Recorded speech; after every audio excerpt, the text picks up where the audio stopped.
News 18 Uttar Pradesh Uttarakhand. नमस्कार, मैं हूं आपके साथ आस्था कौशिक और आप देख रहे हैं महाबहस। यूपी में सबसे बड़ा पुलिस रिफॉर्म करने वाले दबंग सीएम, गुंडे बदमाशों पर प्रहार, लगातार पुलिस सिस्टम में सुधार, पुलिस कमिश्नर सिस्टम, माफिया के लिए खतरे की घंटी, सीएम योगी क्राइम के खिलाफ मुखर, जीरो टॉलरेंस पर मुहर, बदमाशों में पुलिस का डर, माफिया पर चलता है बुलडोजर। आज इसी पर होगी महाबहस, लेकिन पहले महाबहस टॉप 10।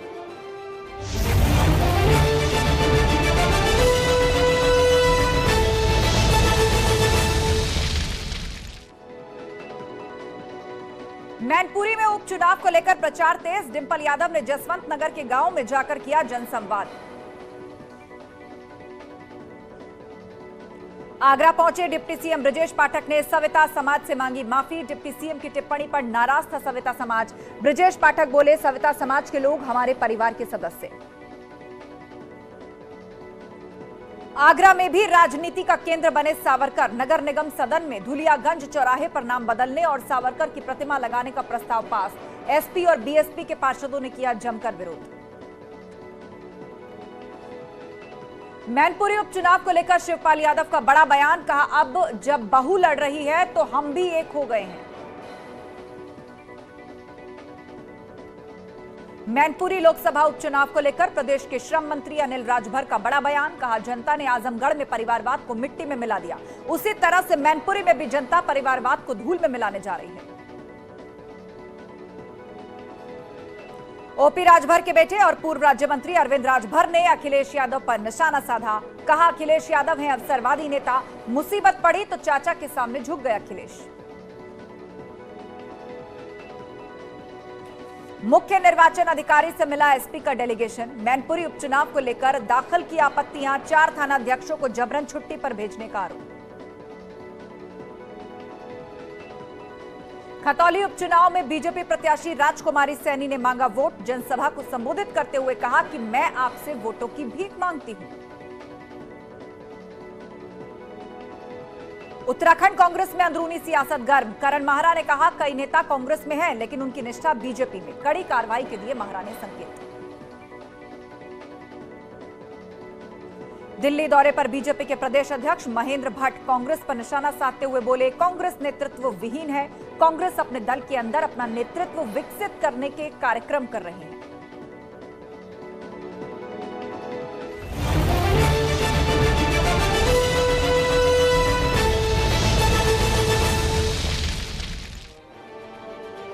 तो आज योगी कैबिनेट ने पुलिस कमिश्नर सिस्टम के विस्तार पर मुहर लगा दी है, यानी कि 4 जिलों के बाद अब 3 और जिलों में पुलिस कमिश्नरेट सिस्टम लागू होगा। इसके क्या मायने हैं ये आपको समझाते हैं। क्राइम के खिलाफ योगी सरकार का जीरो टॉलरेंस, बड़े माफिया के खिलाफ सरकार की सीधी कार्रवाई, माफिया की अवैध संपत्ति पर लगातार बुलडोजर कार्रवाई और अब तक माफिया की करोड़ों की संपत्ति कुर्क की गई है। कमिश्नरेट बनने से क्राइम के खिलाफ एक्शन में तेजी आएगी। दरअसल यूपी में योगी सरकार पहले ही 4 जिलों में कमिश्नरेट सिस्टम लागू कर चुकी है, जहां पर अपराधों में लगातार लगाम भी लग रही है, ऐसा दावा किया जा रहा है। ऐसे में अब प्रयागराज, आगरा और गाजियाबाद में भी कमिश्नरेट सिस्टम लागू हो गया है। इससे गुंडे, बदमाश, माफिया पर फौरन एक्शन लेने में मदद मिल सकेगी। वहीं से लेकर समाजवादी पार्टी ने योगी सरकार पर निशाना साधा और कानून व्यवस्था को लेकर सवाल दागे हैं। तो सवाल वही, पुलिस कमिश्नर सिस्टम, माफिया के लिए खतरे की घंटी, बदमाशों में पुलिस का डर, माफिया पर चले बुलडोजर। इसी पर शुरू करते हैं डिबेट, लेकिन उससे पहले ये रिपोर्ट देखिए।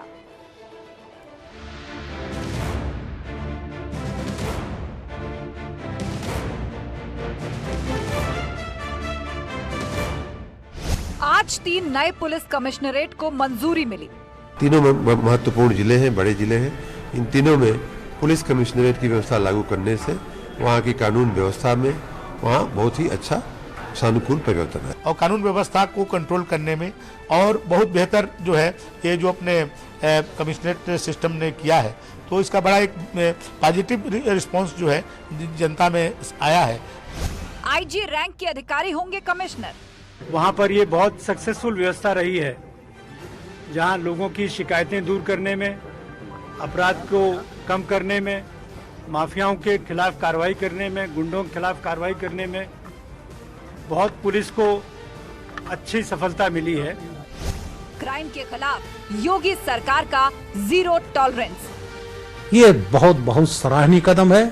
कानून व्यवस्था और अपराध नियंत्रण में जो योगी जी की जीरो टॉलरेंस की नीति है वो अवश्य फलीभूत होगी। एसपी ने कानून व्यवस्था पर सरकार को घेरा। उत्तर प्रदेश सरकार जब तक ये स्वीकार नहीं करेगी कि उत्तर प्रदेश की कानून व्यवस्था वो पटरी पे नहीं है, हम समझते कमिश्नर प्रणाली लाने से उसमें सुधार होने वाला नहीं है। सीएम योगी की दो टूक, अब नहीं चलेगा माफिया राज। उत्तर प्रदेश में अपराधी पहले प्लान कर गए हैं, फिर भी अगर जहां कहीं कोई चंडमुंड निकलने का प्रयास करेगा और किसी ने किसी व्यापारी को, राह चलते हुए राहगीर को, बहन बेटियों के साथ कहीं दुर्व्यवहार करने का प्रयास किया और वह अपराध करने के बाद भागने का प्रयास करेगा, तो एक एक गतिविधि कैमरे में कैद होगी। अगले चौराहे तक पहुंचते पहुंचते वो कहीं ढेर हो चुका होगा।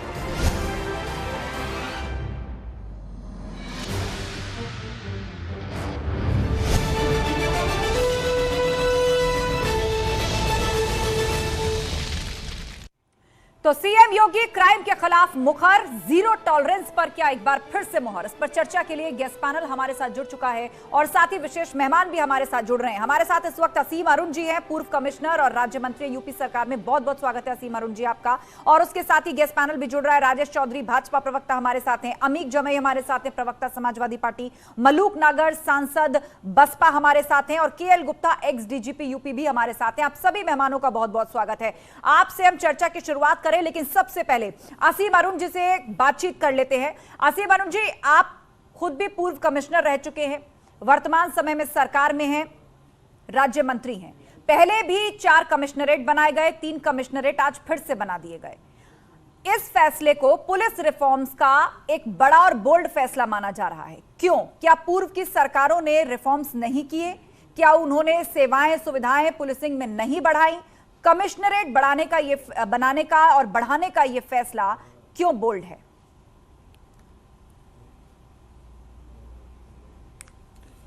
बिल्कुल सही आपने कहा, और ये राजनीतिक विचार शक्ति, पॉलिटिकल विल का एक बहुत बड़ा नमूना है। इसको सुशासन के रूप में देखा गया और सुशासन के रूप में ही आज जब 4 कमिश्नरेट काम कर रही हैं और 3 और कमिश्नरेट बनाई हैं तो इसका प्रमाण है। यहाँ पे ये भी समझना बहुत ज़रूरी है कि इसको बहुत सालों से ज़बरदस्ती एक आईएएस आईपीएस के बीच का द्वंद्व बना करके देखा गया, और मुझे इस बात की खुशी है कि इस पूरे परिवर्तन में आईएएस आईपीएस दोनों संवर्ग के अधिकारियों ने भरपूर योगदान किया है। मैं कानपुर का पहला पुलिस कमिश्नर रहा तो हमारे मंडलायुक्त, डीएम, सभी अधिकारियों ने कमिश्नरेट को बनाने में और सफल करने में भरपूर योगदान दिया।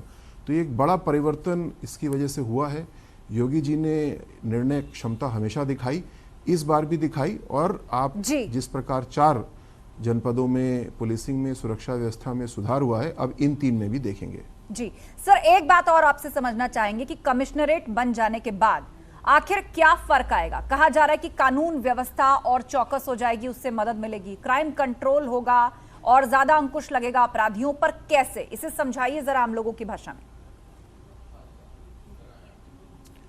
जी जी, ऐतिहासिक रूप से मैं बहुत जरा सा बताना चाहूँगा कि अंग्रेज़ों ने जब हमको पुलिसिंग के मॉडल दिए तो 2 मॉडल थे। एक लंदन मेट्रोपॉलिटन पुलिस मॉडल था, जो उन्होंने प्रेसिडेंसी टाउन जो उस समय कहलाते थे, बड़े शहर जहाँ यूरोपीय लोग रहते थे, उनको दिया, जो लंदन वाला मॉडल था। और बाकी देश को उन्होंने आयरिश पुलिस कॉन्स्टेबलरी का मॉडल दिया, जो दमनकारी मॉडल था। दोनों में ही एक बात महत्वपूर्ण है कि सेना या पुलिस के ऊपर लोकतंत्र में सिविलियन कंट्रोल होना चाहिए। तो जिस प्रकार सेना के ऊपर सिविलियन कंट्रोल लोकतांत्रिक रूप से चयनित सरकार का होता है, उसी प्रकार पुलिस के ऊपर भी चयनित जनप्रतिनिधियों का, मुख्यमंत्री जी का, पूरे कैबिनेट का नियंत्रण होता है। आज़ादी से पहले क्योंकि लोकतांत्रिक रूप से चयनित लोग नहीं थे, तो जिलाधिकारी को सिविलियन कंट्रोल दिया गया था, जो कि उस समय के लिए बिल्कुल सही था। पर अब ये बड़े जनपदों में परिवर्तन हुआ है। इसका तुरंत फायदा क्या होगा? जहाँ पे ज़्यादा जिम्मेदारियाँ पुलिस की अब बढ़ेंगी तो ज़्यादा अधिकारी भी होंगे, ज़्यादा संसाधन भी होंगे, जहां पे पूरी शक्तियां होंगी तो पूरी जवाबदेही भी इसमें होगी। बिल्कुल बिल्कुल, और उम्मीद भी यही की जा रही है कि पुलिस कमिश्नरेट बन जाने के बाद जो दावे किए जा रहे हैं उन पर बिल्कुल वैसे ही खरे उतरे प्रशासन। सर, ये भी समझना चाहेंगे कि आखिर इसकी जरूरत कब से महसूस की जा रही थी? पूर्व में भी सरकारें रहीं और एक समय था जब उत्तर प्रदेश का नाम क्राइम के आंकड़ों में एक, यदि टॉप 10 सूची देखें अगर देश में उठा करके, तो काफी ऊपर आया करता था। तो क्या पूर्व में कभी इस पर विचार नहीं किया गया?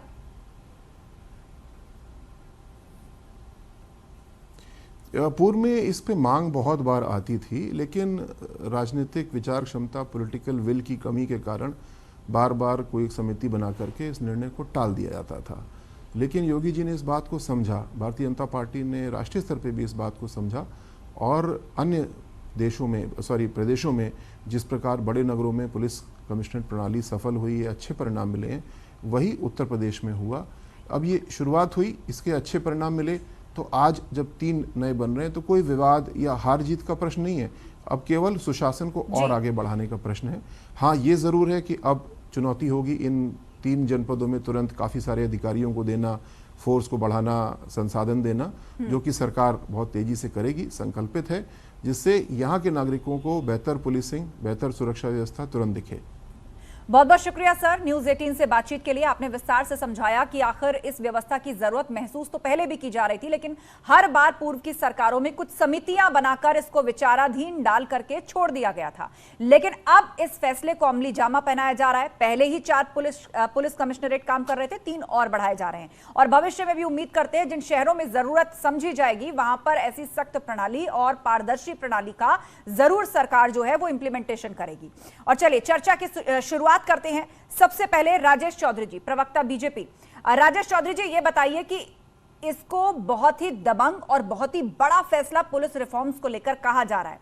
पूर्व में सपा की भी सरकार रही, बसपा की भी सरकार रही। बसपा ने कहा सबसे अच्छी व्यवस्था या कंट्रोल और अनुशासन हमारी सरकार में था, उसका अपना दावा था। सपा ने भी कहा, उसने बहुत सारी बातें गिनवाई, चुनावी मैदान में भी हमने देखा है वो डायल 112 का भी जिक्र करती रही है। कहा 100 नंबर हमने दिया था, आपने उसको डायल 112 बना दिया। महिलाओं के लिए हमने काम किया, हमने भी पुलिस रिफॉर्म्स दिए, सेवाएं बढ़ाई, सुविधाएं बढ़ाई। तो अब आप लोग क्या नया कर रहे हैं जो इसको अब तक का सबसे बड़ा पुलिस रिफॉर्म या बोल्ड फैसला इसको कहा जा रहा है? ये पूरे देश के अंदर योगी मॉडल की चर्चा जब होती है तो उत्तर प्रदेश में सबसे पहले कानून व्यवस्था की स्थिति में जो सुधार हुआ है वही तो चर्चा हो रही है। आज अनेक मुख्यमंत्री इस देश के अलग अलग प्रांतों के कहते हैं कि मेरे राज्य में भी योगी मॉडल की आवश्यकता है। उसी के तहत उठाया गया ये कदम है। कैसे पुलिस रिफॉर्म अच्छी हो, पुलिस अच्छी तरह से परफॉर्म करे, लॉ एंड ऑर्डर की स्थिति जो खराब है वो लगातार सुधरे। और आपने देखा भी है 2017 के बाद जब से योगी जी सरकार में आए तब से लेकर के आज हम 2022 समाप्त हो रही है, 2022 में बैठे हुए हैं। उत्तर प्रदेश पुलिस पर लोगों का भरोसा बढ़ा है। उत्तर प्रदेश के कार्यशैली में जबरदस्त सुधार हुआ है। कानून व्यवस्था की स्थिति बहुत बेहतर हुई है। अपराधी आज उत्तर प्रदेश पुलिस के नाम से कांपते हैं और कोई अपराध करता है तो आप देख रहे हैं रोज पुलिस के साथ जो मुठभेड़ में घायल होते हैं, मारे जाते हैं। यही परिणाम है कि आज पुलिस को आजादी के साथ काम करने का मौका हमने दिया। ठीक है राजेश चौधरी जी, हम लोग करते नहीं। ठीक है, आपने बताया कि किस तरह पुलिस रिफॉर्म्स, बड़े और बोल्ड फैसले मौजूदा सरकार द्वारा लिए गए। अमित जमाई हमारे साथ है, समाजवादी पार्टी के प्रवक्ता। अमित जमाई जी, भाजपा कह रही है कि इसीलिए तो योगी मॉडल या यूपी मॉडल का जिक्र देश भर में हो रहा है। कई स्टेट्स कह रहे हैं कि हमारे यहाँ भी ऐसी व्यवस्था होनी चाहिए। ऑपरेशन लंगड़ा हमने चलवाया, माफियाओं और उनकी काली संपत्ति पर बुलडोजर हम चलवा रहे हैं, और अब ये पुलिस कमिश्नरेट बनाने का फैसला। आस्था जी, ये पुलिस कमिश्नरेट बनाने का जो शगुफा है वो ठीक वैसे ही कि जैसे ये कहा जाता है कि यूपी को अगर 4 भागों में बांट दिया जाए तो यूपी में विकास, यूपी में डेवलपमेंट या गंगा बहने लगेगी। तो इसी तरह की एक बात है कि पुलिस कमिश्नरेट का माना। देखिए, पुलिस सिस्टम हमारा जो भी करता है, केंद्र की जो सरकार है, जो उसका एक NCRB जो हमारा एक डिपार्टमेंट है, जो सारे हमारे केसेस का ब्यौरा जो है सरकार का जमा करता है राज्यों का, अगर आप उसको अगर आप उठा लीजिए तो क्या बात है कि जिस दावे की बात आप भी समर्थन में कह रही हैं कि योगी जी ने गुंडों पर, माफियाओं पर लगाम लगाई, तो क्या बात है कि महिलाओं के मामले में रेप के मामले में पूरे देश में सबसे असुरक्षित जो प्रदेश है, नंबर 2 पे उत्तर प्रदेश है। वही आंकड़े हमें बताते हैं कि जो बच्चों के खिलाफ जो यौन शोषण के अपराध हैं, उनके खिलाफ जो भी अपराध हैं, भारत में उत्तर प्रदेश नंबर 1 राज्यों में है। ऐसा क्यों है कि अपहरण के मामले में पूरे देश में योगी आदित्यनाथ सरकार का जो मॉडल है, केंद्र में तो कांग्रेस की सरकार तो है नहीं, डबल इंजन की सरकार है, आंकड़े तो गलत समाजवादी पार्टी के तो है नहीं।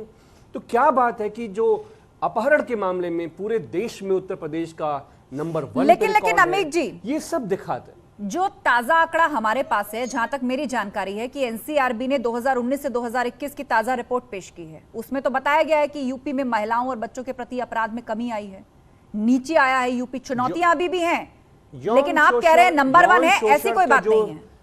जो यौन शोषण जो पिछले साल का रिकॉर्ड है, उसमें उत्तर प्रदेश ने नंबर 1 पे टॉप किया है। मेरा ये कहना है कि ये कोई अच्छी बात नहीं है जो कुछ हो रहा है। आज मुख्यमंत्री जी भारतीय जनता पार्टी के हाथ में सरकार है।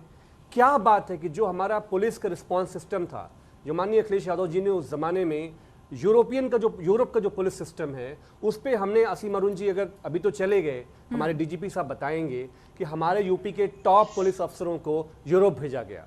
उनको भेजा गया कि आप जाके देखिए कि ऐसा क्या सिस्टम बन सकता है कि जिससे हमारा यूपी जो है अपराध पे लगाम लगे।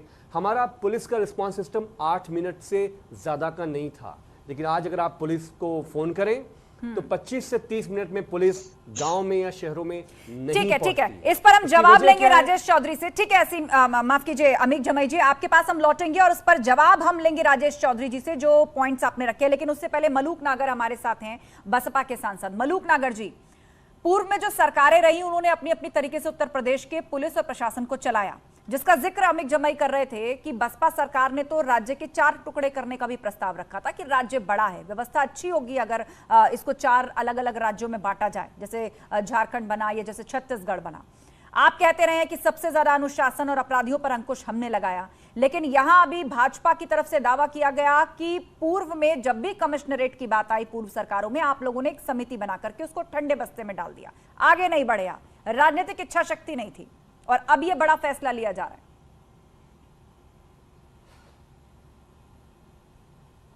देखिए, ये बात तो ये ठीक कह रहे हैं कि 2012 में उत्तर प्रदेश को 4 हिस्सों में बांटने के लिए कुमारी बहन मायावती जी ने सेंट्रल गवर्नमेंट के पास प्रस्ताव भेजा था, और अभी भी मैं इसका पक्षधर हूं, बनना भी चाहिए, क्योंकि 1954 में बाबा अंबेडकर साहब ने एक रैली में इसका मेंशन किया था, और 1989 में केसी त्यागी जी ने चिट्ठी लिख करके ये भेजा था। 2012 में कुमारी बहन मायावती जी हमारी सरकार ने प्रस्ताव करके भेजा था, और 2021 में देश की संसद में पहली बार ये मुद्दा मैंने उठाया था कि यूपी को 4 हिस्सों में बांटना चाहिए, क्योंकि 23 करोड़ के करीब लोग हैं व्यवस्था को बढ़िया संभालने के लिए, और इसका हम स्वागत करते हैं जितनी ये कमिश्नरेट आगे बनाते जा रहे हैं, और इसके हम पक्षधर हैं। पर जो लॉ एंड ऑर्डर की व्यवस्था हमारी सरकार में थी अभी भी नहीं है। और मैं एक चीज और कहना चाहता हूं, मेरठ को इससे अछूता रखा गया, मेरठ को भी इसमें शामिल करना चाहिए, क्योंकि मेरठ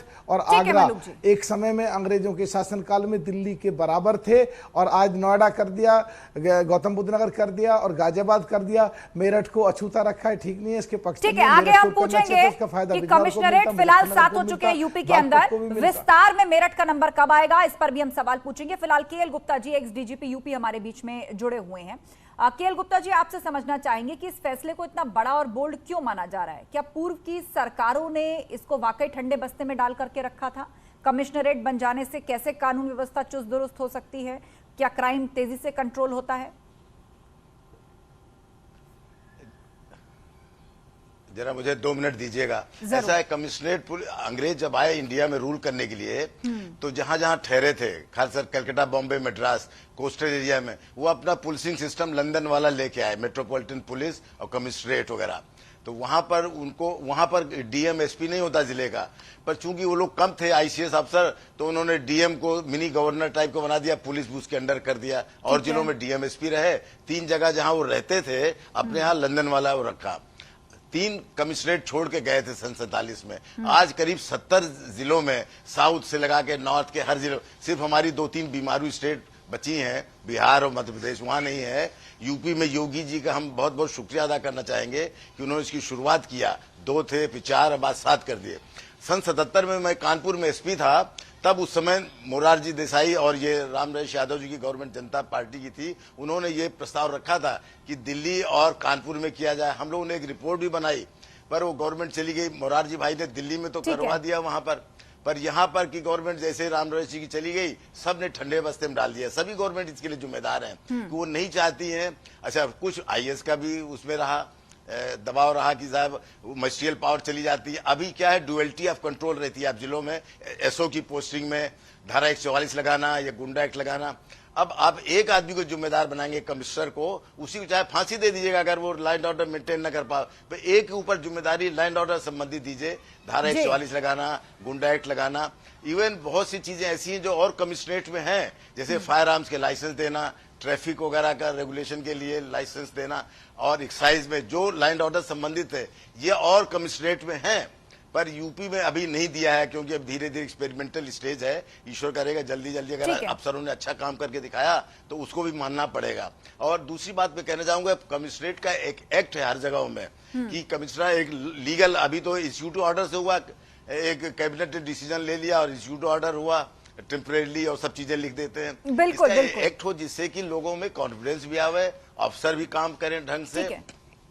दूसरा और बता दूं, कमिश्नरेट से फायदा क्या होता है लैंड ऑर्डर में, क्योंकि कमिश्नरेट में एक एडिशनल डीजी, 2 आईजी, 2-3 और तमाम डिप्टी कमिश्नर जो छोटे छोटे जिले कहलाते हैं। डिप्टी कमिश्नर एक जिले का होता है, पहले एसएसपी एक इतने जिले का है, उसमें कमिश्नर हो गए, तो सुपरवाइजरी अफसर बढ़ जाते हैं, पुलिस बढ़ जाती है। बिल्कुल बिल्कुल, जवाबदेही तय होती है। और जहां पर कोई घटना हुई है, एट द स्पॉट फैसला लेने में कमिश्नर को कई मामलों में डीएम के पास फाइल नहीं बढ़ानी पड़ती, तो काम में तेजी आती है, उम्मीद बढ़ती है। जी जी बिल्कुल बिल्कुल। और कुछ पहलू और आयाम आप समझेंगे। एक आदमी को जिम्मेदार बनाइए, चाहे उसे ठीक है सर। राजेश चौधरी जी, समाजवादी पार्टी ने कहा कि हमने तो अपने कार्यकाल में कुछ अधिकारियों को यूरोप तक भेजा था, विदेश तक भेजा था उनका पुलिसिंग सिस्टम देखने के लिए, और बहुत कुछ यहां उत्तर प्रदेश के अंदर आकर इंप्लीमेंट किया था, जिसे आप लोगों ने खराब कर दिया। उस समय के मुख्यमंत्री थे अखिलेश यादव जी, उनको भी शौक था लंदन घूमने का, पूरे परिवार से लंदन घूमने जाते थे। आपने अधिकारियों को भेजा था, परिणाम क्या निकला?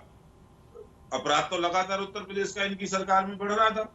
अभी आंकड़े दे रहे थे समाजवादी पार्टी के मेरे प्रवक्ता मित्र, इनको ये जानकारी नहीं है, महिलाओं पर अपराध में 35% की गिरावट उत्तर प्रदेश के अंदर हुई है। ये दूसरा स्थान बता रहे थे, 16वां स्थान है उत्तर प्रदेश का देश के सारे राज्यों में। आज जनसंख्या के अनुपात में देखेंगे तो 16वां स्थान हमारा आता है। आप पता नहीं कहां लेकिन वो कह रहे हैं कि महिला शोषण में नंबर 1 है। हाँ राजेश चौधरी जी, अमित जमाई कह रहे हैं महिला शोषण में नंबर 1 है यूपी। 16वां स्थान है, वही तो मैं कह रहा हूँ, एनसीआरबी के आंकड़े हैं ये। 16वां स्थान है, आप खोलिए ना अभी ऑनलाइन। हमसे तो 15 और पहले हैं राज्य, ये कहाँ के आंकड़े दे रहे हैं? बच्चों पर अपराध में 11% की गिरावट आई है। और देखिए उत्तर प्रदेश का मॉडल तो ऐसा मॉडल है कि अपराधी अपने गले में पट्टी डाल करके थाने में जाता है कि मुझे गिरफ्तार कर लो, नहीं तो उत्तर प्रदेश की पुलिस मेरा इंतजाम कर देगी। योगी जी ने तो वो दिया है, आज दंगा करने वाले के पोस्टर लग जाते हैं चौराहे पर, उसके घर की कुर्की हो जाती है, नहीं तो दंगाइयों की क्या हालत होती थी सपा के शासन में। आप देखिए ना, एक दंगा नहीं हुआ उत्तर प्रदेश में, एक सांप्रदायिक दंगा जब से योगी जी की सरकार आई है। ये हमने विश्वास काम किया जनता का, उसी का परिणाम है। ठीक है, क्या आज हम दूसरी अमित जमाई इस बात का जवाब देंगे। अमित जमाई जी, आंकड़ों को अगर उठा करके देखें तो यूपी चुनाव से पहले भी भाजपा इस बात को कह रही थी कि देख लीजिए एक भी सांप्रदायिक दंगा नहीं हुआ, और एनसीआरबी की ताजा रिपोर्ट भी यही कहती है कि यूपी 16वें स्थान पर है, मतलब और 15 राज्य ऊपर हैं। चुनौतियां हैं, लेकिन वो नंबर 1 या ये कहें कि अव्वल सब कुछ यूपी में ही है, ऐसा नहीं है। आशा, मैं दो कमिश्नरेट की सच्चाइयां आपके सामने रखना चाहता हूं। मैं आपको नोएडा की बात करता हूं। इनके श्रीकांत त्यागी, जो भारतीय जनता पार्टी का राष्ट्रीय नेता है, जिसका संरक्षण सीधे मुख्यमंत्री कार्यालय से रहा, कमिश्नर साहब को आपने देखा था, इससे लाचार कमिश्नर मैंने पूरे उत्तर प्रदेश में नहीं देखा। तो कहता है सर थोड़ा मास्क उतार दीजिए ना। एक अपराधी के साथ जिसने पूरा नोएडा को दहला के रखा, महिलाओं के खिलाफ किस तरह का माहौल बनाया गया, पता नहीं आस्था जी, मुझे आप महिलाओं के खिलाफ कोई मामला होता है तो आपको गुस्सा नहीं आता है। अब आप कानपुर में आ जाइए, कानपुर में कमिश्नरेट का जो खेल है क्या है, आज की खबर है, गिरफ्तारी का संशय बरकरार, एसटीएफ लाचार। कानपुर का वाइस चांसलर 400 करोड़ के भ्रष्टाचार के मामले में एसटीएफ नोटिस जारी करता है, उसकी गिरफ्तारी होनी है। लेकिन उत्तर प्रदेश की सरकार, उत्तर प्रदेश की पुलिस इतनी लाचार है कि एसटीएफ को लाचार बताया जा रहा है। हमारा एसटीएफ एक बहुत एलीट फोर्स है, बहुत ज्यादा मतलब प्रोएक्टिव फोर्स है, वो लाचार लिखा जा रहा है। नवभारत टाइम का आज का सुर्खी है, मुख्यमंत्री जी क्या कह रहे हैं इनके नेताओं के बारे में, भारतीय जनता पार्टी के योगी जी कह रहे हैं भाजपा के नेताओं दलाली बंद करो, अफसरों को मैं ठीक कर दूंगा। इसका मतलब ये कि पुलिस सिस्टम में थानों पे जो दलाली हो रही है भारतीय जनता पार्टी के नेता कर रहे हैं। ये मुख्यमंत्री जी ने कहा, अमित जमाई ने नहीं कहा। अमित जमाई आपने सरकार पर आरोप लगाए, लेकिन एनसीआरबी को लेकर मैंने सवाल पूछा था कि एनसीआरबी का कौन सा आंकड़ा आपने पेश किया, वो आपने नहीं बताया। लेकिन फिर भी चूंकि आपने सरकार पर आरोप लगाया, सरकार के प्रवक्ता हमारे बीच में है राजेश चौधरी। राजेश चौधरी जी, आपका एनसीआरबी के डाटा ओपन है, समाजवादी पार्टी का डाटा नहीं है। बच्चों के यौन शोषण के मामले में उत्तर प्रदेश भारत में नंबर 1 राज्य है। क्या ये बहुत फख्र करने वाली बात है आपके लिए, मेरे लिए? बताओ उत्तर प्रदेश के नागरिक।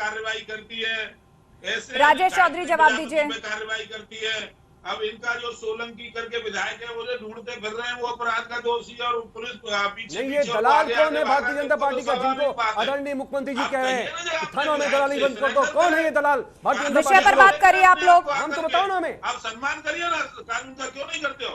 समाजवादी पार्टी विशुद्ध रूप से गुंडे माफियाओं की पार्टी है।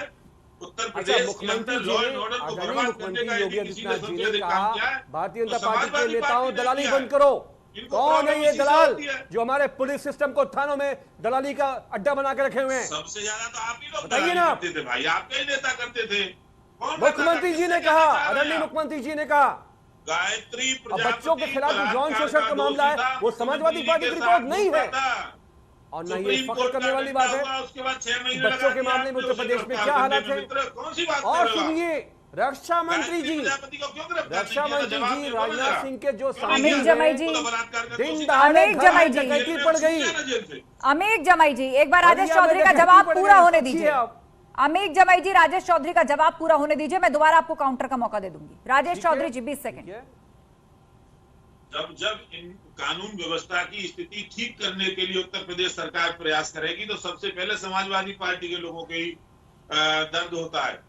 ये मुख्तार अंसारी को स्थापित करना चाहते हैं, ये अतीक अहमद को स्थापित करना चाहते हैं, ये आजम खान को स्थापित करना चाहते हैं, ये कवाल से लोगों को भगाना चाहते हैं। इनकी इतिहास देखा ना, कितने दंगे हुए थे इनकी सरकार में, रोज दंगे होते थे, महीने में 3 बार दंगा होता था। अब क्यों नहीं होता है जी? आप बताइए ना। आज अपराधी थर-थर कांपते हैं, उत्तर प्रदेश की सीमा से बाहर जाकर के अपराध करने का काम करते हैं। आज उत्तर प्रदेश में किसी अपराधी की हिम्मत नहीं है, नहीं तो पुलिस की मुठभेड़ में गोली लगा हुआ मिलता है। वो आज किसी के साथ ठीक है, किसी तरह की कोताही नहीं बरती जा रही है। ठीक है राजेश चौधरी जी, अब शांत हो जाइए। आपने सारी बातें रख ली, अब शांत हो जाइए। अमित जमाई जी, उन्होंने कहा कि हमारे राज्य में एक भी सांप्रदायिक दंगा नहीं हुआ, माफियाओं की कमर तोड़कर रख दी, अवैध संपत्ति पर बुलडोजर चल रहा है, गरीबों, मजलूमों और सरकारी जमीन को फ्री करवाया जा रहा है, ऐसी संपत्ति कुर्क हो रही है, ऑपरेशन लंगड़ा चल रहा है, एनकाउंटर में भागते नहीं है अब अपराधी, पकड़े जाते हैं, और किस हाल में उसकी तस्वीरें सब देखते हैं। और उसके बाद अब ये कमिश्नरेट बनाना।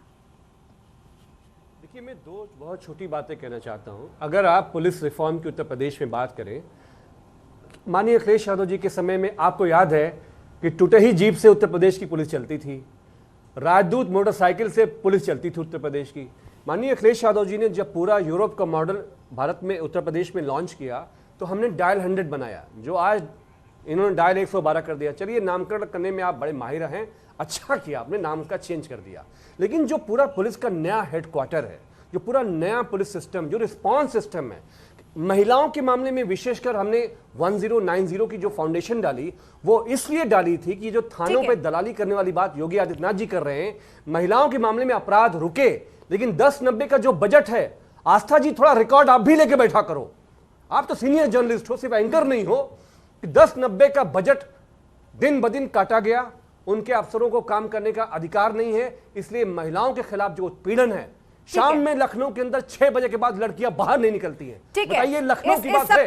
इस सब का जवाब राजेश चौधरी 20 सेकंड के अंदर, क्योंकि मुझे ये विषय पर डिबेट क्लोज करनी है, लेकिन आप हमारे साथ बने रहेंगे क्योंकि आगे हमें कुछ और भी महत्वपूर्ण चर्चा करनी है। राजेश चौधरी जी, एक एक करके अमीक जमाई ने गिनवा दिया, वो कह रहे लखनऊ में बड़ा मुश्किल है, 6 बजे के बाद लड़की महिलाएं नहीं निकल सकती।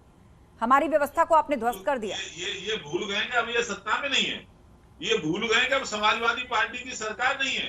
अब योगी आदित्यनाथ जी महाराज इस उत्तर प्रदेश के मुख्यमंत्री हैं। मित्र, आप जाइए ना रात में 12 बजे किसी बहन बेटी को भेज करके देखिए, किसी की मजाल नहीं है उसकी तरफ कोई उंगली उठाया जाए। मैं तो मथुरा में रहता हूँ, यमुना एक्सप्रेसवे सबसे पहला एक्सप्रेसवे बना था, रात में बंद हो जाता था। आपके सरकार के समय पर कर्फ्यू लग जाता था, रात में किसी की मजाल नहीं थी। जो हाईवे पे चढ़ गया उसकी गाड़ी छिन गई, उसके साथ लूट हो गई, रोड रॉबरी हो गई।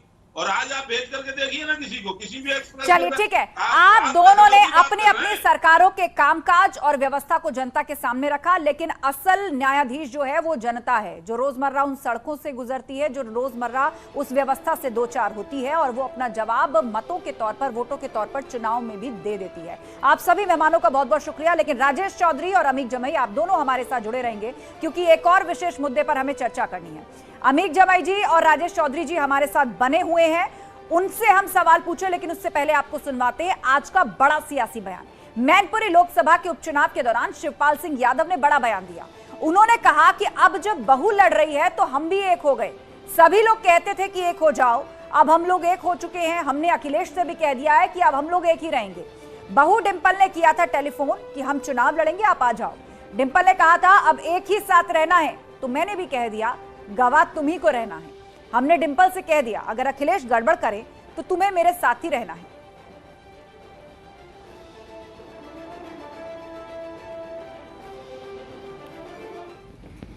अब जब बहू लग रहा है तो हमें कोई भी कोई हैं नहीं तो कहते हैं तो एक हो जाओ ना। बहुत अच्छा बहुत अच्छा किया आपने, बहुत अच्छी करो साहब। और हमने अखिलेश से क्या किया हैं, अब एक ही रहेंगे। चलो अच्छी बात है, एक ही रहेंगे। बहू ने टेलीफोन किया है, चाचा हम लड़ेंगे, आ जाओ हैं।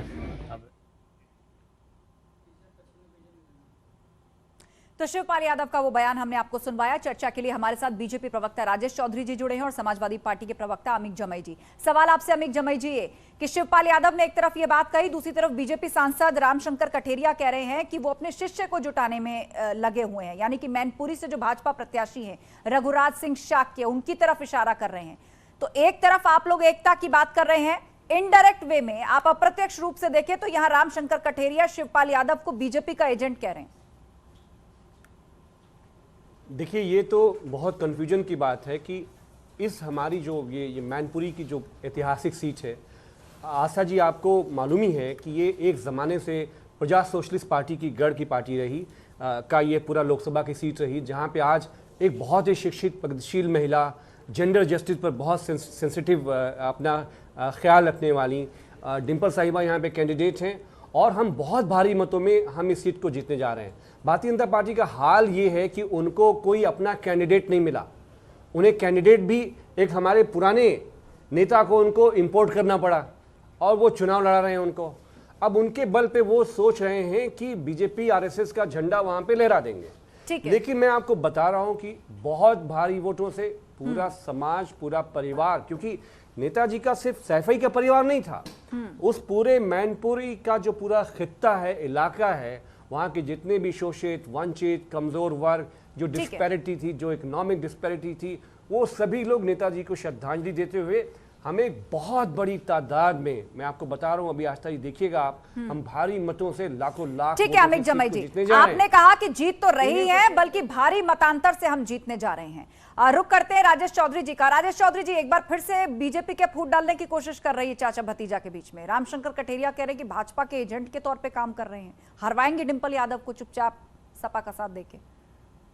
ये चाचा का बयान में अभी सुन रहा था, आस्था जी आप उसका बयान सुनवा रही थी, उनके चेहरे से बेबसी झलक रही है, उनके चेहरे से झलक रहा है कि कितना अपमान अखिलेश यादव जी ने उनको किया है। मैं एक पत्र दिखा रहा हूँ आपको, ये जरा जूम करवाइएगा। इस पत्र में वो अखिलेश यादव कह रहे हैं कि शिवपाल यादव जी को स्वतंत्र है, कहीं और काम करना है। ये तो पुरानी बात हो गई, समाजवादी पार्टी को ये तो पुरानी बात हो गई। उसके बाद नेताजी के निधन के बाद पूरा परिवार साथ बैठा, उन्होंने बताया भी कि बहू डिंपल ने कहा मैं चुनाव लड़ रही हूँ, आप आ जाइए, आपका सहयोग चाहिए। तो उन्होंने कहा, मतलब जो कहानी उन्होंने सुनवाई उसका लब्बो लुआब ये है कि बहू ने मिलवाया। देखिए, अब भतीजे पे तो भरोसा नहीं है ना, इसीलिए तो कह रहे हैं कि तुम गवाह हो। भतीजे पे भरोसा है नहीं। और दूसरी बात, इनके बाद इनके परिवार में क्या हो रहा है क्या नहीं हो रहा है, इससे भारतीय जनता पार्टी को कोई मतलब नहीं है। भारतीय जनता पार्टी का एक एक बूथ का कार्यकर्ता चुनाव लड़ रहा है।